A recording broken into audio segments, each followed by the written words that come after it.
Toplum TV üzrə keçirilən prosesdə hal şahidlərinin ifadələri ilə məhkəmədə dedikləri üst-üstə düşməyib. Öncə hazırda həbsdə olan jurnalist Fərid İsmailov hakim Azər Tağıyevə müraciət edib və məhkəmə heyətinin tərkibinə etiraz edib.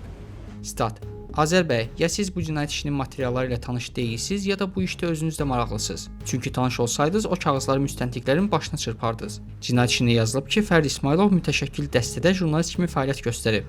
Bunu mən demirəm, müstəntiqlər deyir. Statın sonu.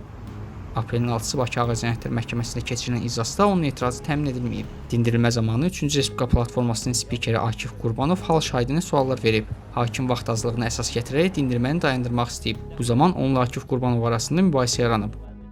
Aprelin 5-də Gürcüstanda yaşayan azərbaycanlı jurnalist Əfqan Sadovov məhkəmə qərarı ilə Azərbaycana deportasiya edilib. Onun barəsində hədə-qorxu ilə pul tələb etməklə bağlı Azərbaycanda açılan cinayət işinə də xitam verilib. Həyat yoldaşı Sevinç Sadovanın sözlərinə görə jurnalist gecə yarısı özlərini yanğın söndürən kimi təqdim edən şəxslər tərəfindən evindən aparılıb və gecə saat 3 radələrində məhkəmə qarşısına çıxardıb. O əlavə edir ki, hazırda Əfqan Sadovov azadlıqda olsa da müxtəlif şəxslər tərəfindən izlənir və yenidən həbs olunma təhlükəsi ola bilər.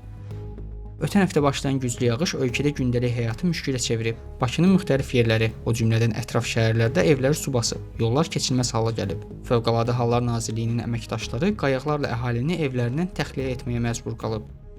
Ermənistandan olan nümayəndə heyəti quru yolu ilə Azərbaycana səfər edib. Sülh körpüsü təşəbbüsü çərçivəsində keçiriləcək dəyirmi masada sülhün təşviqi və sülh prosesinin növbəti mərhələlərində etimadın artırılması məsələləri müzakirə ediləcəyi gözlənilir. Daha öncə Toplum TV-yə danışan təhlilçilər Azərbaycandakı müstəqil vətəndaş cəmiyyəti üzvlərinin bu prosesdən kənarda qalmasına işarə edərək prosesin dövlətlər tərəfindən monopoliyaya alınmasını tənqid ediblər.